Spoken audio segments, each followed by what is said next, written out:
But the very first Christmas happened over 2,000 years ago in a little town of Bethlehem, in the caves where the flocks of sacrifice were kept. The Levitical priests would have shepherded their flocks for temple sacrifice. And the Lamb of God was born where the Passover lambs were born. And God gave him a name. The first announcement was that he would be Emmanuel, God with us. And then the final resting name would be Jesus, that God saves. That in that progression, what we see is the gospel coming forth.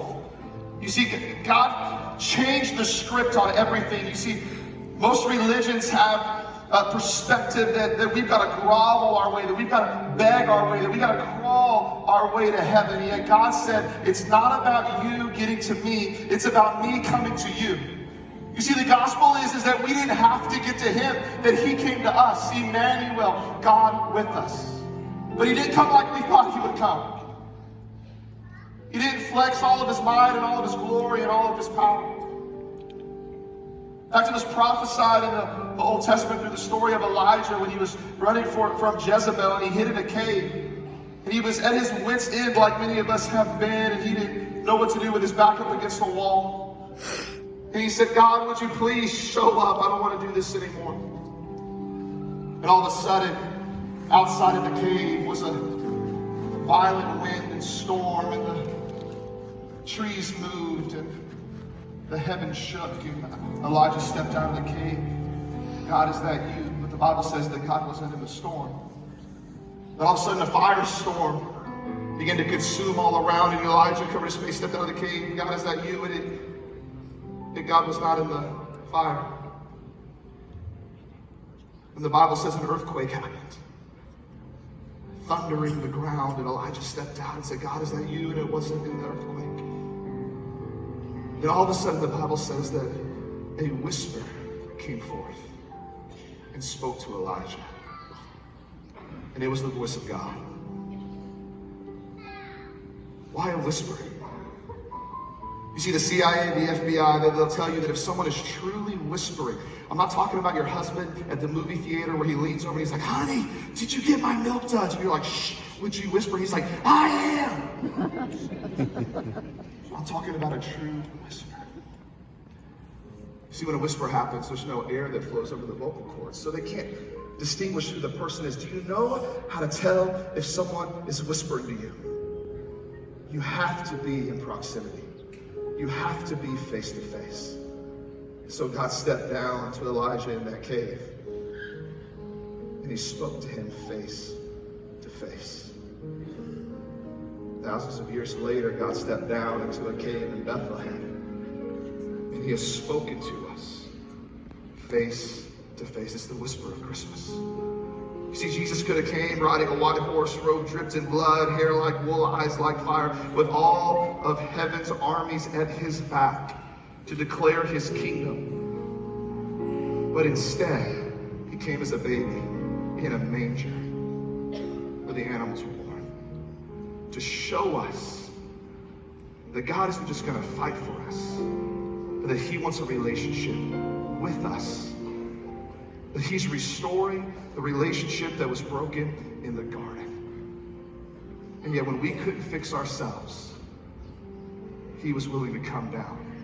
Because here's the reality, my friend, you can't fix you. If you could have fixed you, you would have done it by now. All those self-help books you've read, all the medications you've taken, all the substances you've used to escape this world, the relationships that you had trying to find fulfillment, if you could have fixed you, you would have done it. But that's the beauty of our God, is he doesn't leave us in our mess. He meets us where we are. That the glory of heaven shed his majesty and enwrapped himself in flesh.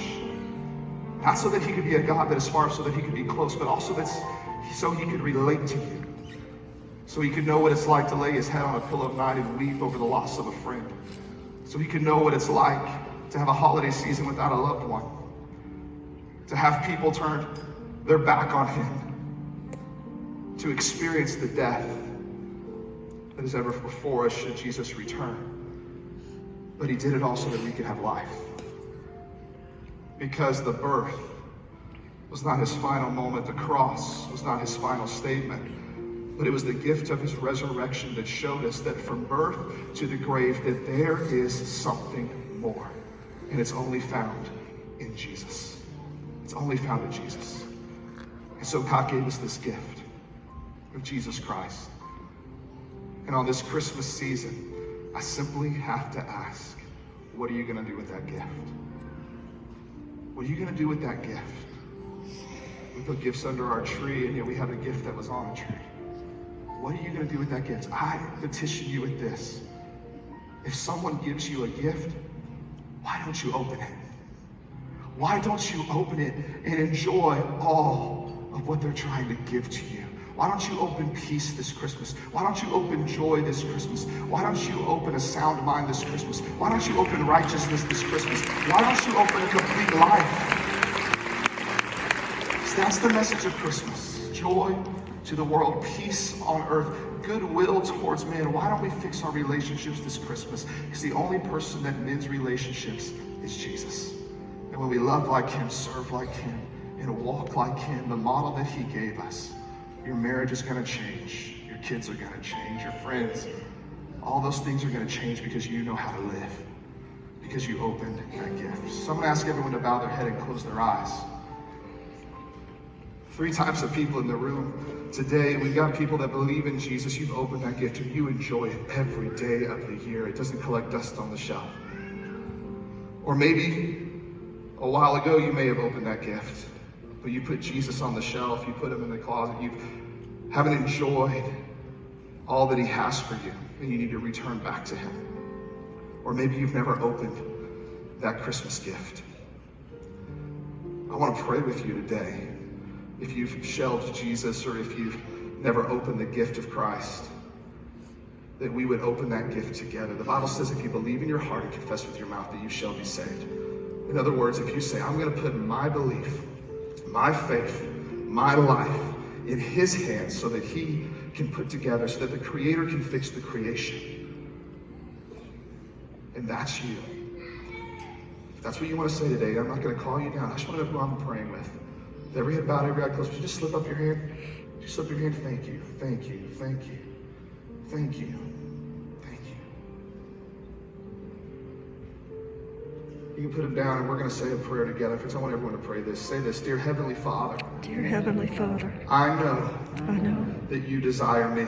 That you desire me. I know that you have a gift for me. That you have a gift for me. So I accept that gift of Jesus Christ. Of Jesus Christ. And I call him Lord. And I call him Lord. I put my life in your hands. In your hands. So that you can put me back together again. I give my heart to you. I give my heart to you. I give my life to you. I give my life and to I you. open The goodness of you. The goodness of you. This Christmas. In Jesus' name. In Jesus' name. Everybody said, Amen. Amen. We give a hand to God.